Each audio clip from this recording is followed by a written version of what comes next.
नमस्कार। आज बात होगी एक ऐसी दिव्य प्रेम कहानी की, एक ऐसे विवाह की जो सच कहूं तो कल्पना से भी परे है। हम बात कर रहे हैं शिव और पार्वती के विवाह की। और देखिए, ये कोई आम शादी ब्याह का किस्सा नहीं है। ये एक ऐसी कहानी है जिसकी बराबरी आज तक कोई नहीं कर पाया। अच्छा, एक पल को सोचिए, क्या हो अगर किसी शादी में दूल्हा सोने चांदी की जगह जहरीले सांप पहन कर आए और उसके बाराती वो इंसान हो ही ना बल्कि भूत प्रेत हो। तो चलिए आज इसी अनोखी कहानी की गहराइयों में उतरते हैं। एक ऐसी कहानी जो शादी की हर आम धारणा को, हर रस्म को एक तरह से चुनौती देती है। तो सबसे पहला सवाल तो यही उठता है कि भाई इस दिव्य विवाह की आखिर जरूरत ही क्यों पड़ी। देखिए, इसकी वजह बहुत बड़ी थी। इसकी तैयारी सिर्फ धरती पर नहीं बल्कि पूरे ब्रह्मांड में हो रही थी, और वो भी एक बहुत बड़े, एक बहुत खास मकसद के लिए। और समस्या वाकई बहुत बड़ी थी। तारकासुर नाम का एक भयानक असुर था जिसे एक ऐसा वरदान मिला हुआ था कि उसे सिर्फ और सिर्फ शिव का पुत्र ही मार सकता था। अब ये एक ऐसी चुनौती थी जिसने समझिए पूरे ब्रह्मांड को ही संकट में डाल दिया था। और इसमें सबसे बड़ी मुश्किल क्या थी? अरे मुश्किल ये थी कि शिव तो परम वैरागी थे, गहरी समाधि में लीन। उन्हें शादी जैसे दुनियावी मामलों में कोई दिलचस्पी ही नहीं थी। तो अब सबसे बड़ा सवाल ये था कि इस अनिच्छुक दूल्हे को आखिर मनाया तो मनाया कैसे जाए। तो अब आते हैं कहानी के उस हिस्से पर जो शायद सबसे ज्यादा हैरान करने वाला है, यानी दूल्हे राजा शिव का श्रृंगार। और यकीन मानिए, ये किसी भी आम शादी की तैयारी जैसा तो बिल्कुल भी नहीं था। तो सबसे पहले बात करते हैं उनके सेहरे की, मतलब उनके मुकुट की। सोने या फूलों का नहीं, बल्कि 25, जी हाँ 25 जिंदा सांपों का जटाजूट, जिनके फन गुस्से में फैले हुए थे। उनके गणों ने यानी उनके साथियों ने इन जहरीले सांपों को एक एक करके चुन चुन कर उनकी जटाओं में सजाया था। और फूलों के हार की जगह क्या था? 35 इंसानी खोपड़ियों की माला। सोचिए जरा, जिसे एक सांप रूपी धागे में पिरोया गया था। और कहते हैं कि जब वो सांप लहराता था तो खोपड़ियों की वो माला भी नाचने लगती थी। लेकिन इस पूरे भयानक श्रृंगार के बीच सिर्फ दो ही चीजें थीं जो पारंपरिक रूप से सुंदर कही जा सकती हैं। एक तो उनके माथे पर चमकता हुआ अर्धचंद्र, और दूसरा उनकी जटाओं से निकलती गंगा की पवित्र धारा। कमाल है ना? यही विरोधाभास तो उनकी असली पहचान है। अच्छा, और उपटन की जगह क्या लगा? चंदन या हल्दी? नहीं, बल्कि शमशान से लाई गई ताजा चिता की भस्म, जिसे उनके पूरे शरीर पर मला गया था।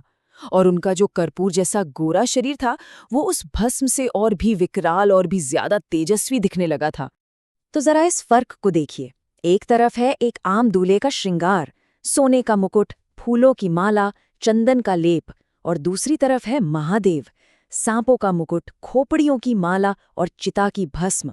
मतलब सचमुच जमीन आसमान का फर्क है। लेकिन रुकिए, इस डरावने रूप के पीछे एक बहुत गहरा मतलब भी छिपा है। ये श्रृंगार हमें बताता है कि शिव सौंदर्य और कुरूपता, जीवन और मृत्यु, इन सब चीजों से परे हैं। अरे जो काल को, मतलब समय और मृत्यु को ही एक गहने की तरह पहन ले, वही तो है कालों के काल, महाकाल। चलिए, दूल्हा तो तैयार है। अब बारी आती है बारात की, और महादेव की बारात। भाई वो शायद इतिहास की सबसे अजीब, सबसे अनोखी, सबसे निराली बारात थी। जरा इन बारातियों की कल्पना करके देखिए। बिना चेहरे वाले भूत और कई कई चेहरों वाले पिशाच, मतलब मांस खाने वाली आत्माएं। किसी के हाथ पैर थे नहीं तो किसी के इतने ज्यादा थे कि गिने भी ना जाएं।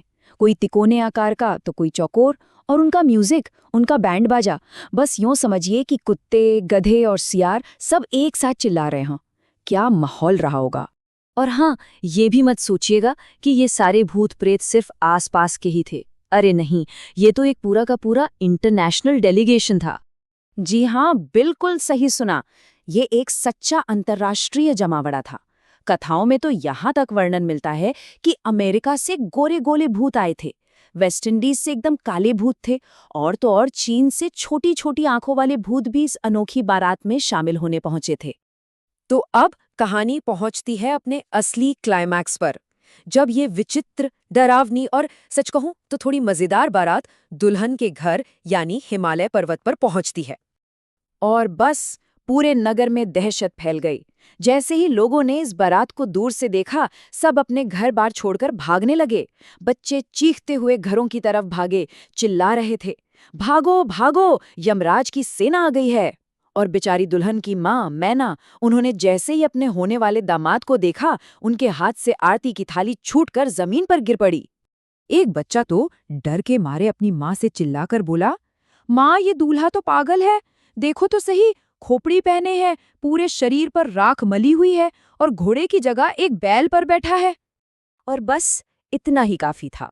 ये सब देखकर पार्वती की माँ मैना का सब्र का बांध टूट गया।